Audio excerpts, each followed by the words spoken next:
영지주의자 또는 아는 자라는 뜻의 그노스티코스라는 단어는 1세기에는 별로 사용되지 않은 것 같다. 헤르메스주의로 알려진 비기독교 그노시스 학파가 존재하긴 했지만 대다수 영지주의자들은 자신을 기독교인이라고 불렀다. 하지만 널리 인정되고 있는 것처럼 이 사람들은 인간이 처한 복잡하고 힘겨운 상황과 신성에 대해 알게 하는 해방의 지식으로 자신들을 이끌어줄 경험을 열망하고 또 직접 그런 경험에 뛰어든 사람들이었다. 아는 자들이 특별히 어떤 방법으로 이 같은 지식에 이르게 되었는지 우리는 하나하나 설명할 수 있는 처지에 있지 못하다. 융은 영지주의 경전들이 아주 인상적인 차원의 신비적, 심리적 경험들을 증언하고 있다는 점. 그노시스라 불리는 것이 의심할 여지 없이 심리학적 지식이라는 점을 거듭 강조했다. 뛰어난 유대 신비주의 학자 게르숑 숄렘은 이런 경험을 천상의 것, 신적인 것에 관한 한층 높은 수준의 깨달음에 기초한 신비적 비교라고 평가했다. 숄렘은 또 2, 3세기 영지주의자들이 별들이 떠있는 천구들을 지나 지구와 우주보다 훨씬 높은 영역으로 올라가려는, 그렇게 해서 신성한 빛이 충만해 있는 참된 영적 본향으로 의식적으로 복귀하는 데 비상한 관심을 보인 것에 깊은 인상을 받았다. 복귀는 영지주의에서 구원을 의미한다. 아마도 이런 천상으로의 비상은 영지주의자들이 열망하던 지식, 곧 인간을 해방시키고 신성하게 만드는 지식에 대한 핵심 은유일 것이다. 유대교, 기독교, 이슬람교와 같은 유일신교의 주류 분파들은 믿음을 크게 강조한다. 대부분의 전통 종교인들에게 나는 믿는다는 고백은 아주 중요한 증언이다. 이와 반대로 영지주의자들은 믿음이 아니라 무의식에서 자신을 해방시켜 마침내 물질 세계의 울타리 너머로 자신을 실어다 줄 내면의 삶을 열망하고 끝내 성취한다. 분명히 이런 상태는 단순한 믿음이나 신앙을 뛰어넘는 어떤 강점들을 가지고 있을 것이다. 미국이 낳은 위대한 철학자이자 심리학자인 윌리엄 제임스는 대부분의 사람들에게 믿음이란 다른 사람의 믿음을 믿는 것이라고 지적했다. 수많은 신자들에게 믿음이란 사실상 그들 중 어느 누구도 자신이 믿고 있는 대상에 대해 경험해 본 적이 없어 보이는, 즉 다른 신자들한테서 간접적으로 전해들은 신앙일 뿐이다. 그러나 믿음은 지식하고는 그 양상이 전혀 다르다. 따라서 전통 종교가 영지주의와 왜 그렇게 다른지 이해하기란 아주 쉽다. 영지주의 안에도 피스티스라고 불리는 정당한 것으로 인정받는 믿음의 형태가 있기는 하다. 하지만 그것은 자신의 경험에 대한 믿음이다. 자신을 해방으로 이끄는 내부의 지식을 스스로 경험한다고 느끼는 변치 않는 믿음인 것이다. 영지주의의 신적 존재로서 여성의 형상을 한 소피아는 믿음이라는 뜻의 피스티스라고 불리기도 하는데 그 이유는 모든 역경 속에서도 언제나 빛을 바라보는 신실함을 잃지 않기 때문이다. 영지주의를 칭송하는 오늘날의 저명한 학자 가운데 한 사람인 해럴드 블룸은 천년의 징조라는 책에서 현대적인 언어로 그노시스 경험을 묘사한다. 그는 그노시스란 다채로운 현상이라고 말한다. 그것은 홀로 있는 가운데서 나타나기도 하고 타인의 존재를 통해 오기도 한다. 우리는 어떤 이미지나 자연현상을 읽거나 쓰거나 관찰할 수도 있고, 혹은 그저 마음으로만 응시할 수도 있다. 음악과 향, 의식 같은 것이 중요한 역할을 할 수도 있다. 실제로 영지주의자들이 성례전과 예식을 행했음은 잘 알려져 있다. 어느 경우든 의식에 철저한 변화가 일어나고 아는 자는 이를 통해 개인적인 의식의 한계 너머로 곧 우리가 살고 있는 이 세계의 한계 너머로 옮겨간다. 블룸은 그노시스 경험을 다른 경험과 구별시키는 주된 특징으로 다음 두 가지를 든다. 첫째, 세상에 알려지지 않고 멀리 떨어져 계시는 하느님. 즉, 그릇된 창조와 무관한 하느님에 대해 알게 해준다. 둘째, 인간의 깊은 본성이 창조의 일부가 아니라 과거나 지금이나 한결같이 충만한 존재, 곧 하느님의 일부라는 점을 깨닫게 해준다.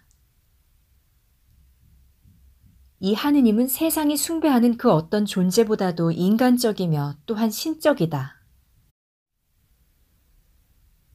초대 기독교인에게 그노시스라는 용어는 직접적인 대면을 통해 얻은 지식을 의미했다.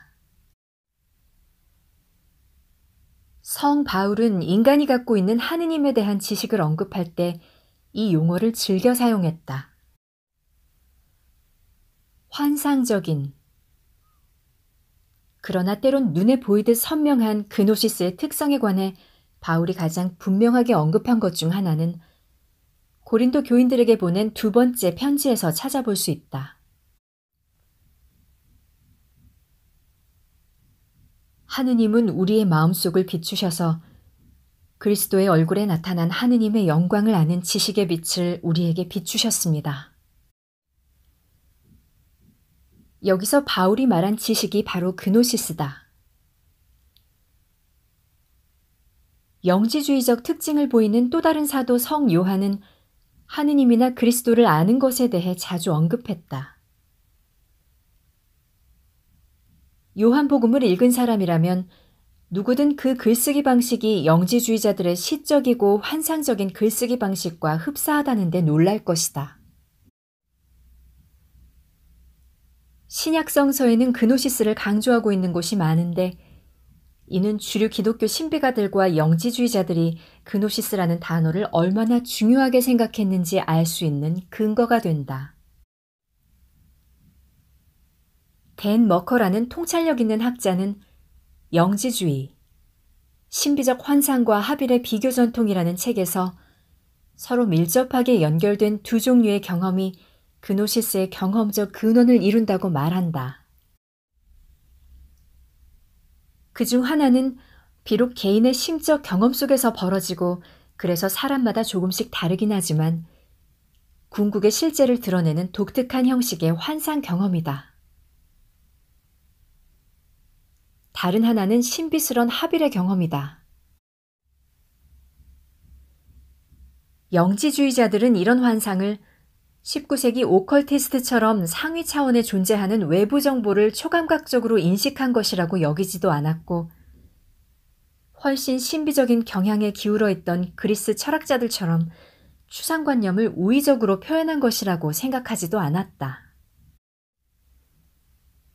도리어 영지주의자들은 투시 능력에 의거하는 쪽의 준 객관성과 철학적 우의적인 것으로 보는 쪽의 주관성 사이로 난 면도날처럼 좁고 가파른 길을 따라 걸어온 것 같다. 따라서 의미나 방향의 핵심은 다르지 않다 해도 자신들의 경험을 설명함에 있어서는 영지주의자마다 다르다. 신비 경험을 연구하는 사람들은 환상적인 신비 상태와 하빌적인 신비 상태를 구별한다. 전자가 서술적인 것이라면 후자는 신적인 하빌을 가리킨다. 고대 영지주의자들은 두 경험 모두에 참여했던 것 같다. 영지주의적인 환상에는 흔히 천상으로의 상승이 포함되지만 무아 상태에서의 죽음과 같은 다른 종류의 환상도 엄연히 포함된다. 창조된 세계를 버리고 영원한 세계들로 상승해 감으로써 그 영역들에 거하는 존재들과 대화를 나누게 되는 것이다. 영지주의자들은 이런 환상이 적어도 부분적으로는 마음 안에서 벌어지는 것임을 분명히 알고 있었고, 그래서 그것들에 특별한 위상을 부여했다. 그들은 이런 환상을 개인 안에 있는 신적 불꽃이 더 높은 세계의 실제와 하나가 되는 경험으로 묘사했다. 다른 신비주의자들과 마찬가지로 영지주의 현자들도 하빌의 경험을 신성한 존재나 궁극의 하느님의 영적 본질과 연결되는 것으로 이해했다. 이처럼 환상적인 경험과 하빌적인 경험이 동시에 존재하는 것이 그노시스의 특징이라 할 수 있다. 한편 그노시스와 영지주의를 구별하고자 하는 시도들이 적잖이 있었다. 이런 시도 중 일부는 해봄직한 것이긴 했지만 결국은 결함이 있는 것으로 판명되었다. 영지주의를 이원론적으로 사고하면서 세상을 부정하는 이세기 종파들이 지닌 믿음 전체라고 정의하는 것은 유익하지도 않고 정확하지도 않은 것으로 드러났다. 엘리트를 위해 마련된 신성한 신비지식이라고 그노시스를 정의하는 것도 그다지 도움이 되는 것 같지 않다. 이 분야의 식견이 깊은 학자들은 이런 식의 정의, 또 수많은 책에서 영지주의자에 대해 설명하고 있는 것들이 기독교 이단학에 기초한 왜곡된 시각을 영구히 하려는 것이라고 지적한다. 이런 관점으로는 영지주의에 대해 있는 그대로가 아니라 그저 1800년 전 일단의 광신자들의 분노를 불러일으킨 것이라는 식으로 관심을 갖게 할 뿐이다. 영지주의자와 영지주의를 공격한 옛 이단 연구자들의 설명은 대부분이 믿을만하기는커녕 지금에 와서 볼 때 어리석기까지 하다. 영지주의가 그 당시 현존하던 다양한 근원의 가르침들을 주워 모아놓은 것에 불과하다는 관점은 줄곧 의심받아 왔다. 오늘날 갈수록 더 많은 학자들이 융의 견해에 동의하고 있다. 융은 영지주의 경전들이 실제로 신비로운 존재와 세계에 관한 독창적인 이미지를 지닌 저자들의 직접적인 경험에 근거한다고 생각한다. 영지주의자들이 구약성서의 하느님을 자주 입에 올려 거침없이 비판했지만 이는 니체라든지 신죽음의 신학을 주창한 알타이저와 해밀턴 같은 신학자의 사상을 종종 접한 현대인들에게는 그다지 신성 모독적으로 여겨지지 않는다. 지금도 유용한 증거에 비추어 본다면 영지주의는 기독교를 반대할 목적으로 악마적으로 왜곡한 이단이니 온갖 정죄를 받아 마땅하다는 교부들의 주장에 동의할 사람은 거의 없을 것이다. 영지주의를 바라보는 대다수 저자와 설교가의 시각은 너무도 오랫동안 영지주의가 이단이라는 편견에 물들어 있었다. 교회의 간섭을 거부한 계몽주의 경향과 18세기에서 20세기 여러 오컬트의 부활을 통해 영지주의자들에 대한 호감이 상당히 퍼진 것은 사실이지만 그래도 초기 기독교 쪽 비판가들에게서 기인한 오랜 편견은 여전히 남아 있었다. 영지주의 사상은 나그 한마디 영지주의 문서가 발견되고 번역된 후에야 비로소 일찍이 볼 수 없던 빠른 속도로 양지로 나오는 변화를 겪게 되었다.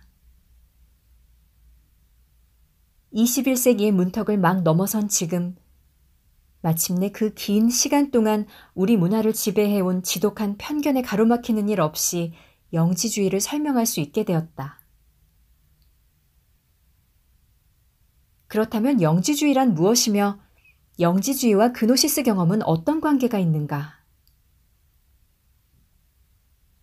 인간의 의식은 개념적 진공 속에서 작용하지 않는다. 마음의 환상적이고 합일적인 경험은 그 경험의 내용과 의미에 적합한 개념의 틀로 옮겨져야만 한다. 환상과 황홀경으로부터 종교 교리와 철학 체계, 그리고 신학적, 신지학적인 개념이 생겨난다. 이는 원시시대 샤먼들 일에 줄곧 그래왔던 것으로 초기 기독교 시대 영지주의자들의 경우도 마찬가지였다. 계시된 경험들을 최초로 성문화한 뒤로 각자의 종교 체계에 어떤 일이 벌어졌는가 하는 데서 주류적 종교신앙과 영지주의가 갈린다.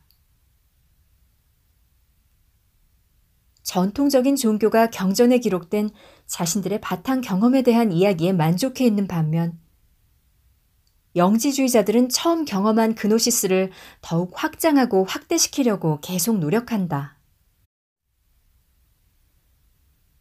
영지주의자들은 기본적으로 타인이 경험한 그노시스를 믿는 자들이 아니라 자신만의 고유한 경험을 통해 창시자와 스승의 통찰을 더욱 확대해가려는 자들이다. 결정적으로 그 과정에서 새로운 경험들이 의미 있게 자리매김될 수 있는 개념적 틀이 요구되었다. 그리하여 영지주의적인 경험들이 언제든 자신의 자리를 찾을 수 있는 개념적 틀, 혹은 세계관이 영지주의로 알려지게 되었다. 초기 영지주의에 있어 하나의 기준이 된 다음의 진술에는 그노시스의 내용과 의미가 잘 나타나 있다.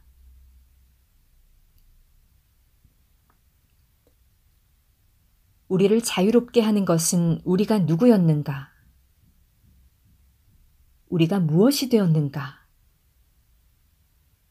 우리가 어디에 있었는가? 우리가 어디로 던져졌었는가? 우리가 어디로 서둘러 가고 있는가?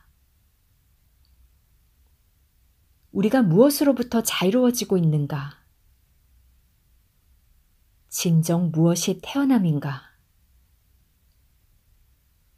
진정 무엇이 다시 태어남인가에 대한 그노시스다. 직관적으로 이런 물음에 정확한 해답을 얻어낸 사람이 해방의 그노시스를 얻었다. 이런 물음과 그에 대한 해답이 결합하여 영지주의 교리를 이루고 그노시스와 영지주의의 주된 핵심을 이루었다고 말할 수 있을 것이다.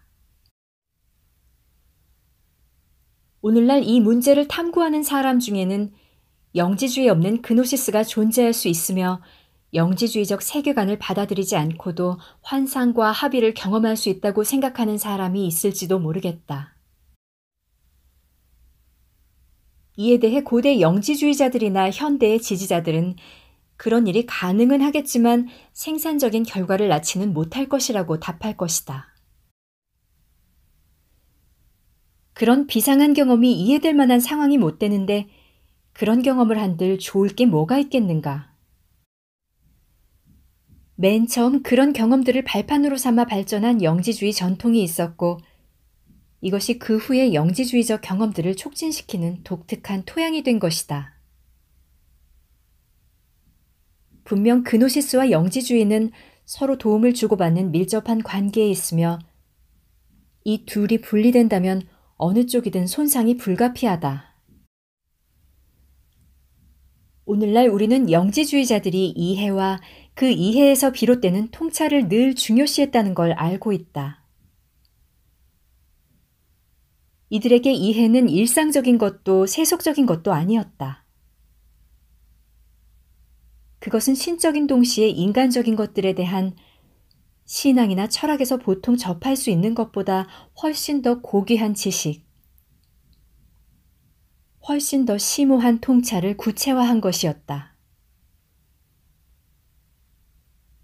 다른 전통의 신비가들처럼 영지주의자들도 이런 구원의 지식이 단지 성구의 암송이나 경전 연구에 근거한 이성적인 사고작용을 통해서만 생겨나는 것이 아니라고 여겼다. 그렇긴 하지만 영지주의자들 역시 다른 신비가들과 마찬가지로 환상을 통해 얻은 자신들의 통찰을 더욱 확장시킬 문서들을 만들고 이를 다른 이들에게 전달하려고 노력했다. 이런 문서들은 변하지도 않고 헤아릴 수도 없는 실제의 토대, 즉 구체적으로 묘사하거나 제한된 범주로 가두려는 우리의 모든 시도 너머에 있는 초월적이며 그지없이 자애로운 하느님의 존재를 선포한다. 이런 하느님의 모습이 선하게 제멋대로 교차하는 전제적이고 폭압적인 성품의 하느님 모습과는 전혀 비교되지 않는다는 사실은 굳이 언급할 필요조차 없다. 이 궁극의 본질에서 인간 영혼의 정수인 불꽃, 혹은 영이 나오고 이것들은 다시 그 궁극의 본질로 돌아가려고 애쓴다. 각각의 영적 존재는 신적 의식의 순수한 불꽃, 혹은 원자로서 하느님과 동일한 본질로 구성되어 있다. 하지만 이런 불꽃들은 존재론적으로는 신성한 존재와 하나로 연결되어 있지만 실존론적으로는 그와 분리되어 있다. 성서가 표현하는 것처럼 하느님 안에서 우리의 가슴이 안식을 발견할 때까지는 결코 쉬지 못하기 때문에 이 분리는 분리되기 전의 상태로 되돌려져야 한다. 지상에서 몸을 입고 살아가며 경험할 수 있는 것보다 더 위대하고 의미 있고 영속적인 어떤 것을 향한 고통스럽고 때론 불분명하기까지 한 갈망이 이 깊은 분리를 넘어 다시 하나인 상태로 되돌아가는 첫걸음이다. 결과적으로 초월의식을 낳는 해방의 지식이 분리의 유력한 목적이다. 다시 한번 밤하늘의 은유를 사용해보자. 우리는 머리 위에 어두운 창공을 마치 구멍 뚫린 베일처럼, 그래서 그 작은 구멍들을 통해 궁극적 실제의 빛이 우리의 시력을 꿰뚫고 들어오는 것처럼 생각할 수 있다. 구멍들, 즉 우주의 틈을 통해 초월적인 광휘가 우리 의식으로 들어오는 것이다. 이 빛이 오랫동안 갈망해왔으나 아직 깨닫지 못한 가능성들로 우리를 깨워 이끄는 그노시스의 빛이다. 인간이 하느님을 부르는 그 순간 빛이 빛을 부르고 하느님이 당신의 자녀를 부르는 것이다. 이 세계에 드리워진 장막이 벗겨지고 불꽃의 모습으로 잠시 유랑하고 있는 우리는 우리의 근원인 저 끝없는 빛의 바다를 보게 된다.